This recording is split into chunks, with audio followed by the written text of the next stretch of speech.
नमस्कार, हमारे खास कार्यक्रम शुभ नवरात्रि में आप सभी का स्वागत है। मैं हूं आपके साथ ऋचा सिंह। नवरात्रि के 9 दिन मां दुर्गा को समर्पित होते हैं और इन 9 दिनों में देवी दुर्गा के 9 रूपों की उपासना की जाती है, जिसे नव दुर्गा के नाम से भी जाना जाता है। नवरात्रि का पहला दिन विशेष महत्व रखता है। इस दिन माता रानी के प्रथम स्वरूप माता शैलपुत्री की पूजा अर्चना का विधान है और नवरात्रि पूजा की शुरुआत घटना स्थापना के साथ होती है। ऐसा माना जाता है कि यदि पूरे विधि विधान के साथ घट स्थापना की जाए तो इससे माता रानी का साधक के घर में आगमन होता है और ऐसे में घट स्थापना की सामग्री में इन चीजों का शामिल जरूरी भी है ताकि आपकी पूजा में किसी तरह की कोई बाधा ना पहुंचे।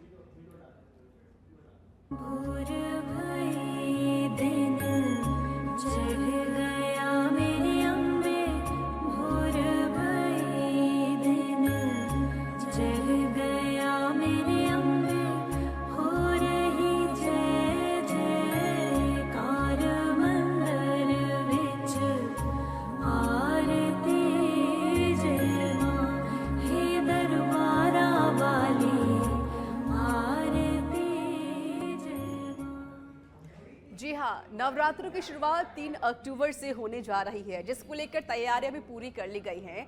और किस तरीके से इस नवरात्रों में पूजा पाठ करनी है, क्या विधि विधान होना चाहिए, किस तरीके से मंत्रोच्चारण होना चाहिए, इसको लेकर हम करेंगे बातचीत। मेरे साथ पंडित भी मौजूद है, सीधे उनका ही रुख कर लेते हैं। घनश्याम शर्मा है, ज्योतिषाचार्य। सर, स्वागत है आपका सच में धड़क में। और मेरे साथ मौजूद है पंडित पुरुषोत्तम गौड़ है, ये भी ज्योतिषाचार्य है। सर, आपका भी स्वागत है। और पंडित डॉक्टर कैलाश प्रज्ञा सुथार मेरे साथ मौजूद है, ये है अंक ज्योतिष मेरे साथ स्टूडियो में मौजूद। सर, आपका भी स्वागत है। घनश्याम जी, पहले आपका रुख करते हुए सर, क्योंकि आप शुरुआत देखिए 3 अक्टूबर से हो जाएगी नवरात्रि को लेकर, विधि विधान से पूजा की जाती है और इस दिन कई विधि विधान भी अपनाए जाते हैं। सर, पहला दिन किस तरीके से मान्य रखता है हिंदू धर्म में और किस तरीके से पूजा पाठ होनी चाहिए? नमो देव्यै महादेव्यै शिवायै सततं नमः। नमः प्रकृतिभद्राय नियता प्रणता स्मराम। खड्गं चक्रगदेषु चापवरिघान् शूलं भुसुण्डिं शिरः। शङ्खां सन्दधतीं करे स्त्रीनयनां सर्वाङ्गभूषावृताम्।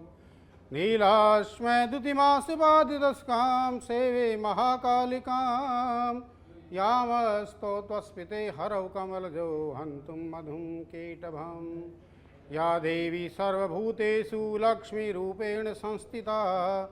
नमस्तस्यै नमस्तस्यै नमस्तस्यै नमो नमः। दुर्गे स्मृता हरसि भीतिमशेषजन्तो। स्वस्ते स्मृता मतिमतीव शुभां ददासि। दारिद्र्यदुःखभयहारणिका द्वतन्या सर्वोपकारकरणाय सदार्धचित्ता। 3 अक्टूबर 2024 को शारदीय नवरात्र आश्विन शुक्ल प्रतिपदा से स्टार्ट हो रहे हैं।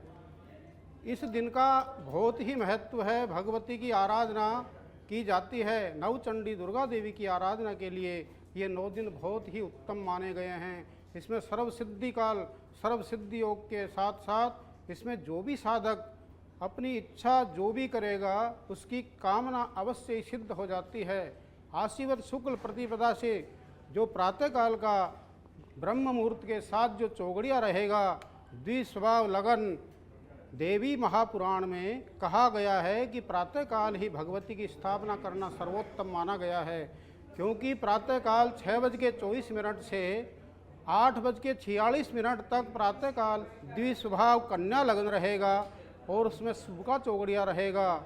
द्वितीय जो मुहूर्त रहेगा उसमें आप स्थापना कर सकते हैं। जो व्यक्ति प्रातःकाल जल्दी नहीं कर सकता हो वो सेकंड द्वितीय चौगड़िया में आप स्थापना करिए।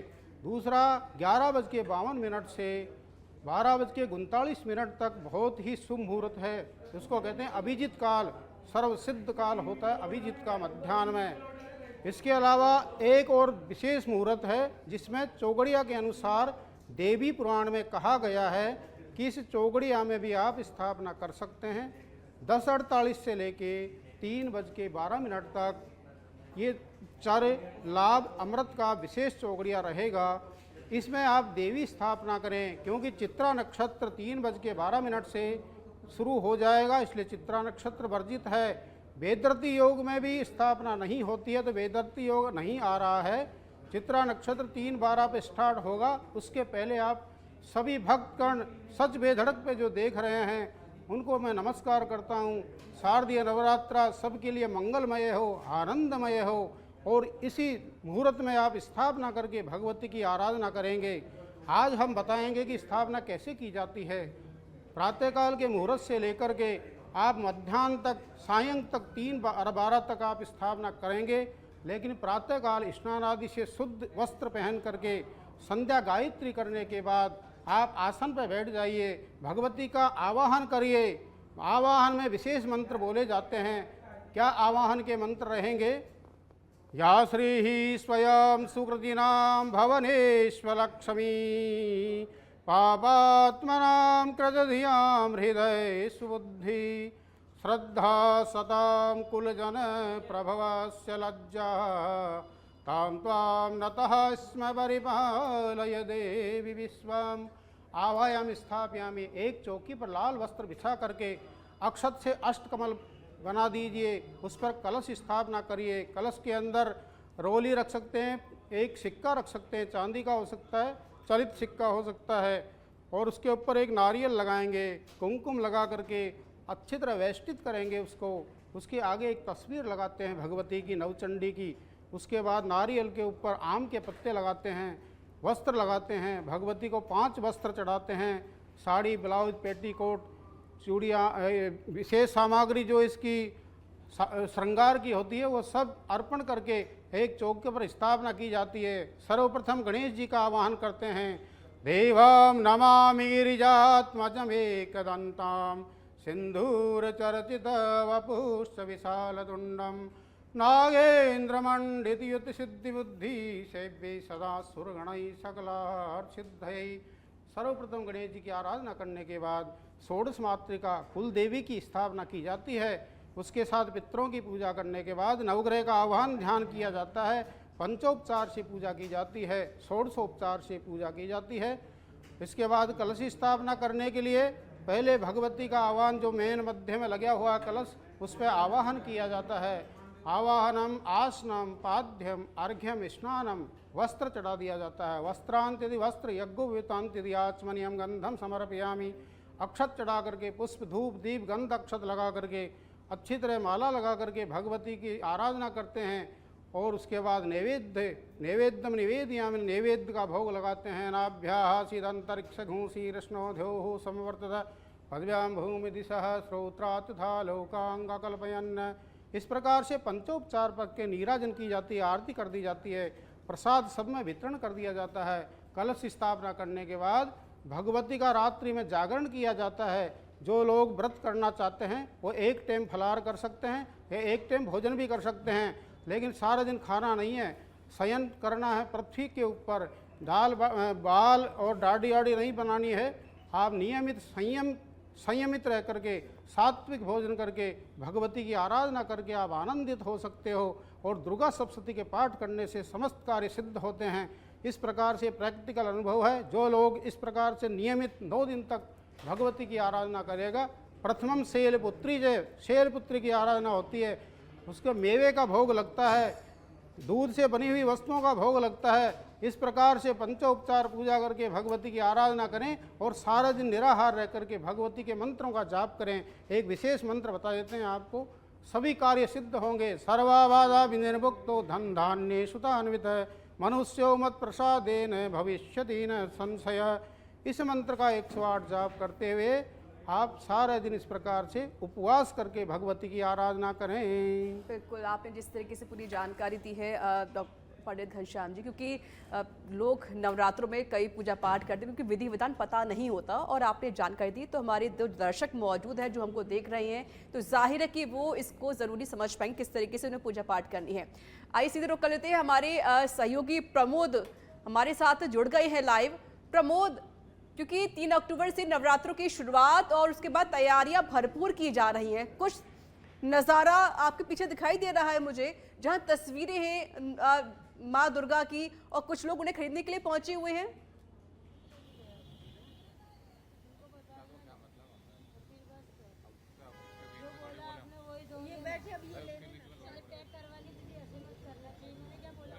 प्रमोद, आपको मेरी आवाज मिल रही है? चलिए फिर से जुड़ने की कोशिश करेंगे। डॉक्टर कैलाश जी, क्योंकि नवरात्रों की शुरुआत 3 अक्टूबर से हो रही है, अगर अंक का बहुत ज़्यादा महत्वपूर्ण है हमारी ज़िंदगी में, तो उसे आप किस तरीके से लोगों के सामने विस्तार से बताएंगे कि किस तरीके से क्या डिजिट हमारे लिए सबसे ज़्यादा मायने रखती है, चाहे वो पहला दिन हो, दूसरा हो, तीसरा हो, पूरे 9 दिन का अगर मैं जिक्र करूँ तो सर। सच बेधड़क चैनल के सभी दर्शकों को शारदीय नवरात्राओं की बहुत बहुत शुभकामनाएं। यह जो शारदीय नवरात्राएं हैं अपने आप में अपनी मनोकामना सिद्धि के लिए, अपने कार्य सिद्धि के लिए सर्वश्रेष्ठ माना गया है। हर प्राणी मात्र का ये उद्देश्य रहता है कि वो जीवन में कुछ ऐसा करे ताकि जीवन पर्यंत लोग उसे याद रखें। तो नवरात्राओं में अगर आप अपने कार्य की सिद्धि करना चाहते हैं तो 9 दिन माँ का आशीर्वाद लेना चाहिए। अंक ज्योतिष के सानिध्य में अगर बात की जाए, 3 अक्टूबर 2024, 3 जो मूलांक में है गुरु का अंक माना जाता है, और 3 अक्टूबर 2024 का पूरा योग भी किया जाए तो यह अपने आप में शुभ और फल प्रदायक है कि भाग्यांक भी 3 हो रहा है।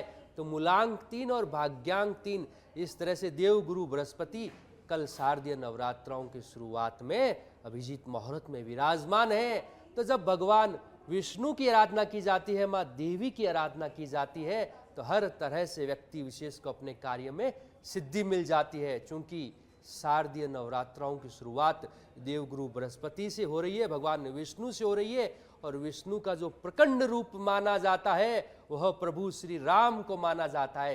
तो दर्शकों ध्यान से सुनिएगा, नोट भी कर सकते हैं। अगर किसी व्यक्ति विशेष को किसी भी मनोकामना सिद्धि या कोई व्यक्ति विशेष परेशान कर रहा है, कलयुग चल रहा है, अपनी सफलता से ज्यादा चिंता दूसरों की सफलताओं के लिए रहती है, तो राम रक्षा स्तोत्रम के प्रतिदिन 7 बार अगर कोई व्यक्ति विशेष एक मनोकामना सिद्धि हेतु अगर करता है, 9 के 9 दिन नवरात्राओं में राम रक्षा स्तोत्रम के पाठ करने से एक रक्षा कवच का निर्माण रहता है। किसी भी तरह का तंत्र हो, मंत्र हो, नजर हो, टोक हो, या आपका जो साथी कलीग जो दोपहर में भोजन तो आपके साथ करता है लेकिन शाम ढलते ढलते आप ही को गालियां निकालता है, इस तरह की नकारात्मक ऊर्जाओं से बचने के लिए यह एक अभिजीत प्रयोग आपको 9 के 9 दिन नवरात्रों में करने चाहिए। निश्चित रूप से सफलता मिलेगी और हर तरह की मनोकामना सिद्धि मिल जाएगी आपको। ठीक है डॉक्टर कैलाश जी, क्योंकि अक्सर देखा जाता है कि डिजिट का महत्वपूर्ण तो है हमारी जिंदगी में, लेकिन 3 अंक कुछ लोग इसे शुभ नहीं मानते हैं, और 3 तारीख से ही शुरुआत नवरात्रों की हो रही है।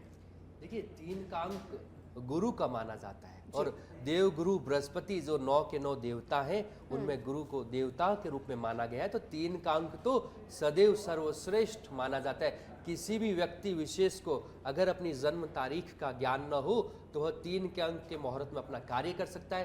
3, 12, 21 और 30 तारीख को कर सकता है। 3 के अंक का वाहन खरीद सकता है, 3 के अंक का घर खरीद सकता है। इसलिए कल का दिन तो हर तरह से शुभ है। जिन व्यक्ति विशेष को अपनी जन्म कुंडली, अपने मुहूर्त, अपने जन्म काल का भी ज्ञान नहीं है, वह भी विधि विधान से माँ दुर्गा का आशीर्वाद ले सकते हैं।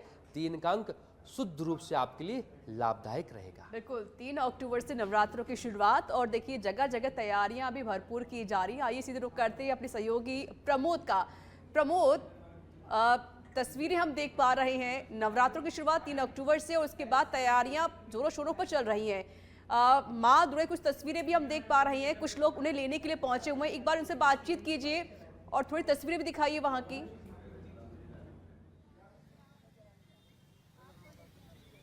देखिए ऋषा, मैं आपको बताना चाहूंगा कि जो नवरात्र हैं शारदीय, उनकी शुरुआत हो चुकी है। अब यहाँ पर जो पेंटर है वो मूर्तियों को अंतिम टच दे रहे हैं। आप देख सकते हैं तस्वीरों के माध्यम से कितने अच्छी मूर्तियां यहाँ पर रखी हुई है। गुलाबी नगरी का ये नज़ारा है। यहाँ पर काफ़ी तादाद में जो श्रद्धालु हैं वो मूर्तियां यहाँ पर लेने के लिए आ रहे हैं। यहाँ पर जो मूर्तियां हैं उनका जो साइज है वो आधे फीट से लेकर और 7-8 फीट तक की यहाँ पर प्रतिमाएं देखी जा सकती है। विभिन्न तरह के जो रंग है वो यहाँ पर माँ दुर्गा के लगाए गए हैं और फिलहाल यहाँ पर जो श्रमिक है, जो लेबर है, वो यहाँ पर जो कलाकार है वो यहाँ पर अंतिम टच दे रहे हैं। कल घर घर के अंदर घट स्थापना हो जाएगी। यहाँ पर काफी तादाद में जो मूर्तियां हैं वो यहाँ पर श्रद्धालु लेके जा रहे हैं। अभी हम यहाँ कुछ देर पहले थे, यहाँ काफी तादाद में लोग निकल रहे थे और अभी कुछ श्रद्धालु भी, इनसे भी हम बात करते हैं कि किस तरह की ये मूर्ति अभी यहाँ पर लेकर आए। जी, क्या नाम है आपका? कुछ नहीं। अच्छा, अम्मा मूर्ति लिया आपने? जी हाँ, कितने की ली? ये 950 ये 900 की, 1000 मांग रहे थे, 900 लिए। अच्छा। बड़ी मुश्किल से। स्थापना के लिए क्या क्या तैयारी आपने की है? कल किस तरह की? क्या ये बेटी आई है, ये बेटी कल से करेंगे। अब कल पहला नवरात्रा, पूरी सजावट की है इनने माता रानी को। और कल किस तरह का सुबह मुहूर्त है? आप उस कल पता चलेगा, बात तो कैसे मालूम चलेगा।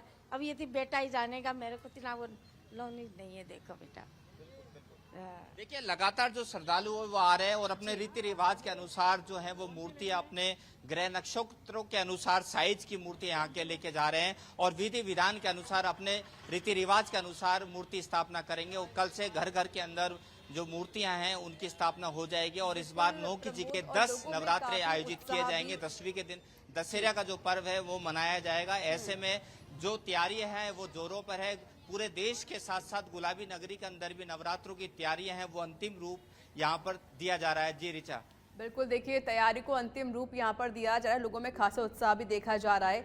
हमारे साथ जुड़ गए हैं डॉक्टर पंडित पुरुषोत्तम गौड़ जी।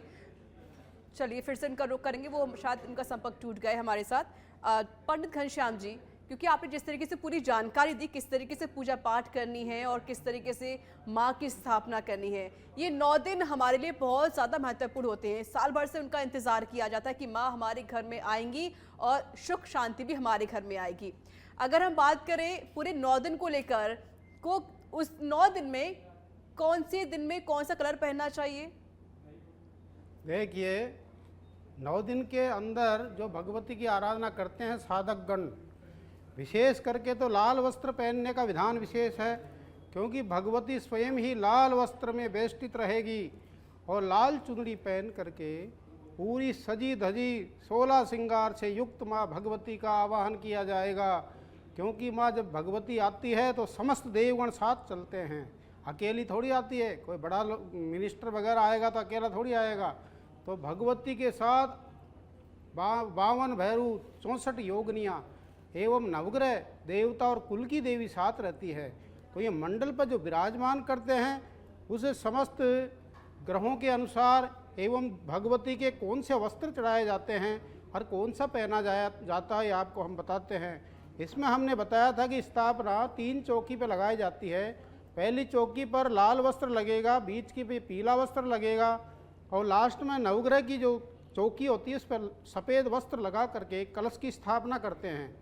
अब तीनों पर धान्य लगाया जाता है।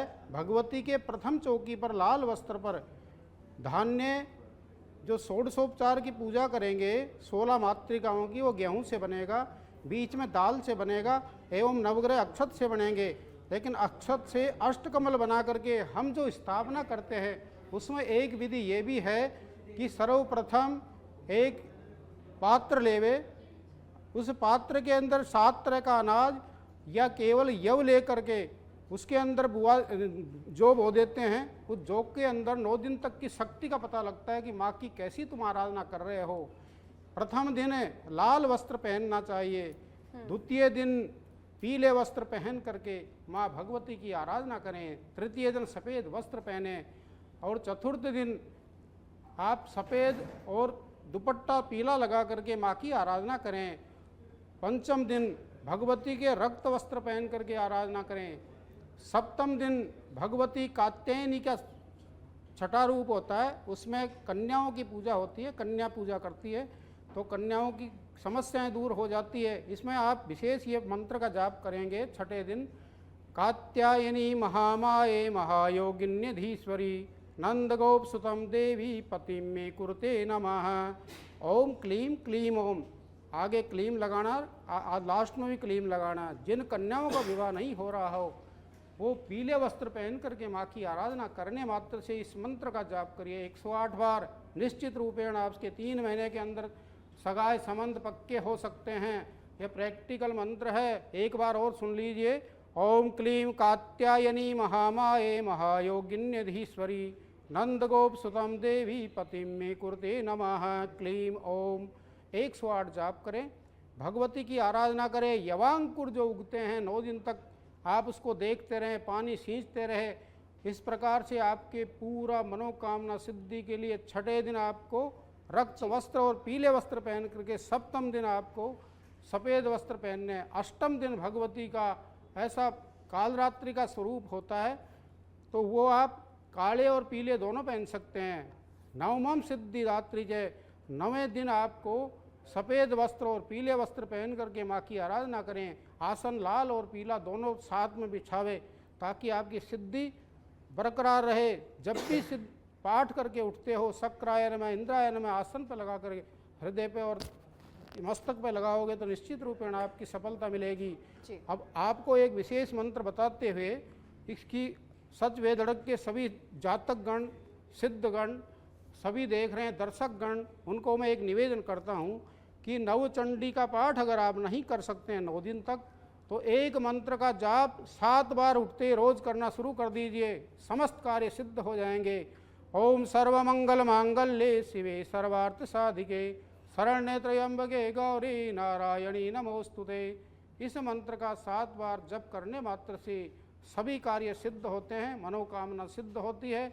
और पंचोपचार षोडशोपचार प्रतिदिन करना चाहिए भगवती की आराधना, इस प्रकार से मनोकामना सिद्ध हो जाती है। 9 दिन में क्या रंग आपको पहनना है तो ये पंडित घनश्याम जी ने बताया। डॉक्टर कैलाश जी, अगर हम राशियों की बात करें सर, कि 12 राशियां, तो इन राशियों को लेकर भी क्या बातें सामने आती हैं और किस राशि के व्यक्ति को किस तरीके से पूजा पाठ करनी चाहिए और किन बातों का ध्यान देना चाहिए?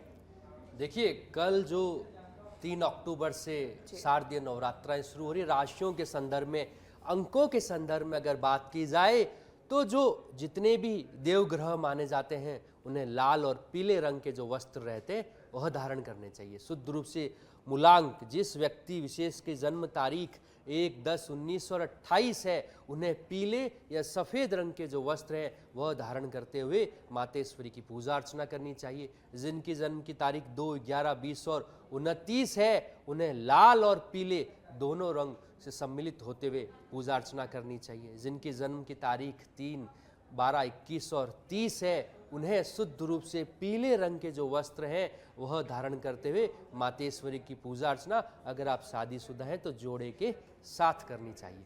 4, 13, 22 और 31 तारीख वाले हैं जो राहु का अंक माना जाता है, इन्हें लाल रंग का जो वस्त्र रहते हैं यह सर्वश्रेष्ठ माने गए। संध्या काल में अगर आप पूजा अर्चना करते हैं तो सफ़ेद रंग के वस्त्र पहनिए और सवेरे जब प्रातः काल मातेश्वरी की आराधना करते हैं तो लाल रंग के वस्त्र पहनने चाहिए। और शुद्ध रूप से 5, 14 और 23 यह बुध का अंक भगवान श्री गणेश का अंक माना जाता है।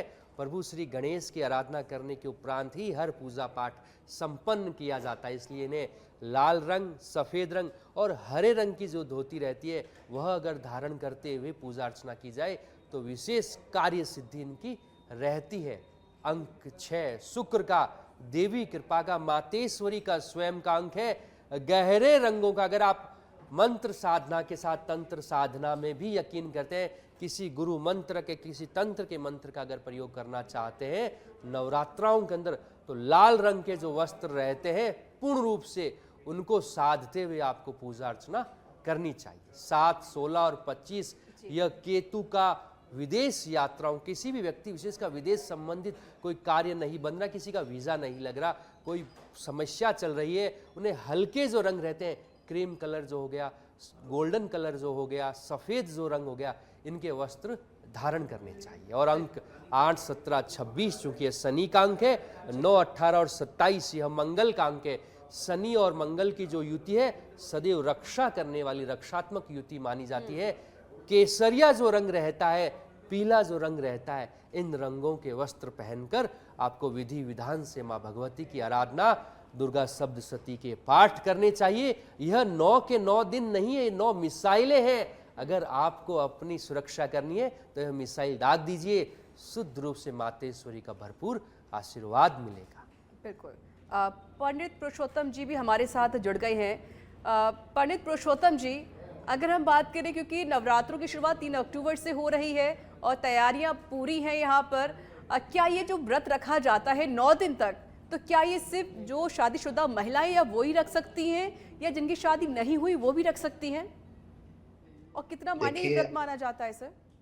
आपने बड़ा अच्छा प्रश्न किया है और मैं कहता हूँ कि ये प्रश्न का बड़ा महत्व है। जी। दरअसल में हम जो नवरात्रि में व्रत रखते हैं, ये शरीर को स्वस्थ रखने के लिए भी होता है और आत्मा को नियंत्रित कर देने के लिए भी व्रत माना जाता है।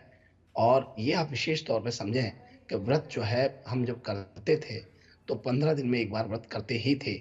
और ये जो नवरात्रि में जो व्रत करते हैं, हम जैसे नवरात्रि में व्रत करते हैं, इसका कई प्रकार से जो है महत्व होता है। अभी जैसे आपने कहा कि महिला कर सकती है कि नहीं, बिल्कुल करना चाहिए। लेकिन व्रत का महत्व आखिरकार है क्या? जी। व्रत क्यों किया जाता है? ये बड़ी बात है। व्रत का जो है, नवरात्रि में व्रत रखने से मन और तन और आत्मा की शुद्धि होती है। विशेष तौर पे नवरात्रा के दिनों में 9 दिन तक अपने मन और तन को, आत्मा के शुद्धिकरण को आप बनाए रखें। क्योंकि खाली भूखे रहने से कोई मतलब नहीं है।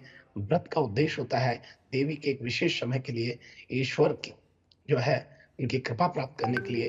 क्योंकि 9 दिन तक आपको ब्रह्मचर्य का पालन करना चाहिए, तामसी भोजन नहीं करना चाहिए, नाखून नहीं काटना चाहिए, बाल नहीं कटवाने चाहिए, आपको ब्रह्मचर्य का पालन करना चाहिए, आपको शराब आदि, मांस आदि नहीं सेवन करना चाहिए। नवरात्रि का जो व्रत है, दरअसल में शक्ति की आकांक्षा को लेकर के माँ भगवती के आशीर्वाद प्राप्ति के लिए ये व्रत करते हैं। एक बड़ा प्रश्न उठता है कि क्या माता बहन का मासिक धर्म हो तो क्या व्रत करें या नहीं करें? तो व्रत रखना चाहिए, मगर विशेष तौर पर व्रत आप रखें और चंद्रमा को देख करके आप जो है दर्शन करें। उस समय अपने फोटो के हाथ में लगाएं और अपने पूजा घर में भी आप ना जाएं तो ठीक रहेगा। ऐसा हमारा शास्त्र कहता है। दरअसल में व्रत का, उपवास का जो मतलब है, उपवास इसीलिए किया जाता है कि आपका मन, आपका तन, आपका आत्मा से प्रसन्नता से आप जो है उपवास रखें और उससे शुद्धता के लिए। आत्मा की शुद्धि से ही तो माँ की कृपा प्राप्त होती है और आत्मा की शुद्धि तभी होती है जब आप शुद्धता से व्रत करते हैं। और महिला क्यों नहीं व्रत कर सकते? कई लोग ऐसा है कि आज व्यस्तता के कारण व्रत जो है उठते बैठते करते हैं, या फिर आप पूरे 8 दिन के करते हैं, 9 दिन के करते हैं, 3 दिन के करते हैं। वैसे मैं आपको बता देना चाहता हूँ कि नवरात्रि के जो 9 दिन हैं, विशेष रूप से नवरात्रि का 9 दिन का जो विशेष महत्व माना गया है, वो ये माना जाता है कि ये नवरात्रि ऋतु परिवर्तन का समय होता है, जिसमें सर्दी गर्मी दोनों का महत्वपूर्ण ऋतुओं का मिलन और संधि काल नवरात्रि का नाम होता है। ऐसा हम शास्त्रों में पढ़ा है। तो हमारी आंतरिक चेतना और हमारे शरीर की परिवर्तन जो स्थिति है, उसको ऋतु प्रकृति हमारे जीवन में चिंतन और धर्म से जुड़ जाता है और इसीलिए महत्वपूर्ण हो जाता है कि इस समय व्रत रखने से व्यक्ति स्वस्थ रहता है। बल्कि कई लोग तो डाइटिस्ट के तौर पर रखते हैं, लेकिन नहीं, जब तक आप माँ का व्रत करते हैं। अच्छा, 9 दिन को हम अलग-अलग रूप में देखते हैं। देखिए, माँ दुर्गा के 9 स्वरूप हैं, जो प्रथम शैलपुत्री और ब्रह्मचारिणी, चंद्रघट्टा, कुष्मांडा, स्कंदमाता, कात्यायनी, कालरात्रि, गौरी और सिद्धात्री। ये जो 9 स्वरूप हैं, इन 9 स्वरूप की पूजा करते हैं। तो 9 दिनों के अंदर आप जो साधना करते हैं, तो आपको भैरव की भी पूजा करनी चाहिए और हनुमान जी की पूजा करनी चाहिए। माँ पार्वती की जब शक्ति की पूजा कर रहे हैं, तो आपको गण की पूजा करना बहुत ज़रूरी होता है। मनुष्य के शरीर में 7 चक्र होते हैं, जो जागृत होने पर मोक्ष का मार्ग प्रशस्त कर देते हैं। तो नवरात्रि के 9 दिनों में 7 दिन तो चक्र जागृत करने की साधना की जाती है और 8वें दिन शक्ति को पूजा जाता है और 9वें दिन शक्ति सिद्ध हो जाती है। सिद्धि की शक्ति जो है, वो बहुत बड़ी होती है और इसके लिए आपने ठीक कहा, व्रत का तो बड़ा महत्व होता है। लेकिन व्रत को आप किस ढंग से कर रहे हैं? व्रत को कैसे देखते हैं? व्रत को केवल खाली भूखे रहने से देखते हैं क्या? व्रत का रहस्य बहुत है। व्रत का अपने आप में रहस्य है। व्रत एक, आप ये मान के चलें कि सेहत के लिए होता है, लेकिन शक्ति की प्राप्ति के लिए भी व्रत किया जाता है और उसमें आपको शुद्धता से रहना चाहिए। मैं एक चीज़ और कहना चाहता हूँ, जो हमारे सभी दर्शक भी इस बात से शायद ताल्लुक रखते हैं कि आपकी श्रद्धा होनी चाहिए। आप घर में व्रत कर रहे हैं, आप कलिश कर रहे हैं, घर में क्रोध कर रहे हैं, आप किसी के साथ चीट कर रहे हैं, धोखा कर रहे हैं, तो किस बात का व्रत? फिर वो तो आप एक तरीके से भगवान की आशीर्वाद तो नहीं प्राप्त कर सकते। गोस्वामी तुलसीदास जी ने भी कहा है कि हरि व्यापक सर्वत्र समाना, प्रेम से प्रकट हुई भगवान। जहाँ प्रेम है वहीं तो भगवान है। जी। और जहाँ स्नेह है, आत्मीयता है, अपनापन है, जहाँ श्रद्धा है, वहीं भगवान होते हैं। श्रद्धा वहाँ होती है जहाँ आप नियम से कोई काम करते हैं, और नियम से काम करने पर ही माता रानी का या आपके आराध्य का, आपके इष्ट देव का आप जो है आशीर्वाद प्राप्त कर सकते हैं। जैसा कि या देवी सर्वभूतेषु चैतन्यति भी यते, ये चैतन्य करने का समय होता है। पूरे नवरात्रा अलग-अलग रूप में निहारने और उत्सव को मनाने का एक पर्व माना जाता है।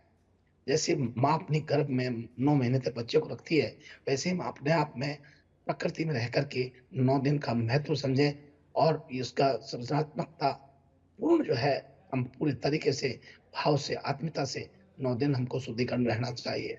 ऐसा मैं इसलिए कह रहा हूँ कि आजकल क्या हो रहा है, व्रत कर रहे हैं और घर में कलेश कर रहे हैं, झगड़ा कर रहे हैं, घर में विवाद मचा रखा है। तो ये आपका व्रत कैसा हुआ? अच्छा, व्रत आपने रखा, आप सुबह मातेश्वरी की पूजा करें, संध्या के समय संपूर्ण परिवार के साथ आरती करें, सबको राखी तिलक करें और नियमित रूप से सात्विक भोजन करें, और व्रत रखते हैं तो आप बार-बार कुछ फल खा लेते हैं, वो खा लेते हैं, तो ये व्रत नहीं हुआ।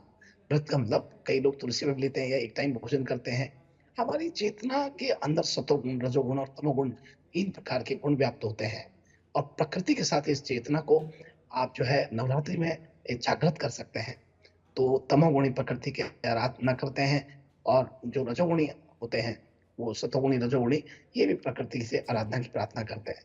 तो ये बहुत ही एक बहुत महत्वपूर्ण विषय हम इसको मानते हैं कि महत्वपूर्ण तो नवरात्र के है। 9 दिन जो है। जी, ठीक है सर, ठीक है पुरुषोत्तम जी, जी, मेरा एक सवाल जी, आपसे एक और भी है कि आपने जिस तरीके से मासिक धर्म का जिक्र किया, पीरियड्स का जिक्र किया, तो हम कहते हैं कि भाई नवरात्रे हैं और सभी महिलाएं, बेटियां वो देवी के समान है, लेकिन पीरियड्स में पूजा ना करना सर कितना ये गलत साबित हो सकता है, कितना सही साबित हो सकता है? दूसरा सर ये भी है ना कि ये कोई किसी ने बनाया नहीं है ना सर।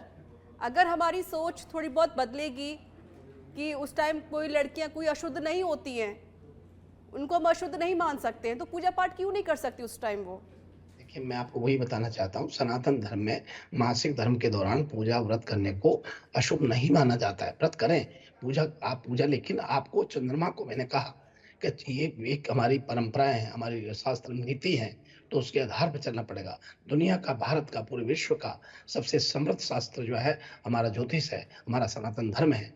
और इसके लिए अगर कोई कुंवारी लड़की को नवरात्रि में आधे व्रत में मासिक धर्म हो रहा है, पीरियड हो गया, तो फिर व्रत तोड़ देती है। नहीं तोड़ना चाहिए, मैं कह रहा हूँ नहीं तोड़ना चाहिए। वो चंद्रमा के दर्शन करें, पर मूर्तियों के हाथ नहीं लगाएं। आखिर ब्लड जो है, कहते हैं ना कि ब्लड जैसी स्थिति आ रही है, ब्लड शरीर में कब निकलता है? जब कोई कष्ट हो, कोई पीड़ा हो, परेशानी हो, तो उस परेशानी, उस पीड़ा में आपको भगवान को स्पर्श करने का कहीं भी कोई भी जो है नहीं होता है। लेकिन सर और ये भी पीड़ा के जी, टाइम जी, तो भगवान को हम लोग याद करते हैं ना, यही तो हमारे शास्त्रों में है। जब हम दुखी होते हैं, परेशान होते हैं, रोते हैं, पीड़ा हमको होती है, तभी हमको भगवान सबसे ज्यादा याद आते हैं। देखिए, आपने ये बहुत और ये अच्छी बात सवाल कही, सिर्फ पीड़ा। ये सवाल सिर्फ मेरा नहीं बल्कि हर लड़की का ये सवाल होता है कि हम इस टाइम क्यों पूजा नहीं कर सकते, क्यों हम मूर्ति को हाथ नहीं लगा सकते हैं? जमाना बदला है, हम लोग बहुत आगे भी आ चुके हैं। नहीं, आपने बहुत अच्छी बात कही। मैं एक वही बात से कहना चाहता हूँ जी। कि जो पोषक तत्वों से भरपूर खाद्य पदार्थ खाते हैं और अपने शरीर की आवश्यक विटामिन, खनिज और ऊर्जा के लिए उपवास करते हैं, पोषक तत्वों से भरपूर शरीर होता है, उसमें से जो खराब ब्लड होता है, बॉडी से निकलता है या जो भी होता है, तो वो एक तरीके से कहीं न कहीं अशुद्ध हम उसको माना जाता है, और मानते ही हैं। आज किसी को लग जाए तो हम कहें, अरे ये क्या हो गया? अरे ये कितना खराब है, ये तो बहुत बहुत परेशान है। तो ऋतुस्राव जो है वो अमान्य है पूजा में, इसलिए हमारी धार्मिक पूजाओं में अमान्य इसको माना गया है। और मैं समझता हूँ कि यदि हम किसी धर्म को नहीं मानते हैं, तो फिर हम पूजा क्यों कर रहे हैं? फिर हम 9 दिन भूखा क्यों रह रहे हैं? तो नियम को तो फ़ॉलो करना पड़ेगा। हाँ, लेकिन व्रत आप नहीं तोड़ो। आपको मासिक धर्म चक्र में उपवास का समय ठीक तय है, करना है। लेकिन सर और ये भी अगर इन नियम में हम किसी को छुआछूत वाली जो बीमारी करार दे तो वो शायद भी बेहतर नहीं होगा। चलिए, बहुत बहुत शुक्रिया आप सभी का मेरे साथ जुड़ने के लिए, अपना कीमती वक्त मुझे यहाँ पर देने के लिए। तो देखिए, शुभ नवरात्रों को शुरुआत 3 अक्टूबर से होने जा रही है, जिसको लेकर तैयारी भी पूरी हो गई है। और किस तरीके से आपको पूजा पाठ करनी है, किन किन चीज़ों का ख्याल रखना है, इन सब पर भी हमने बातचीत की और आपको इस पर विशेष तौर पर फोकस करना होगा। फिलहाल इस प्रोग्राम में इतना ही। देश दुनिया की तमाम बड़ी खबरों के लिए बनी रहिए सच पे धड़क के साथ। नमस्कार।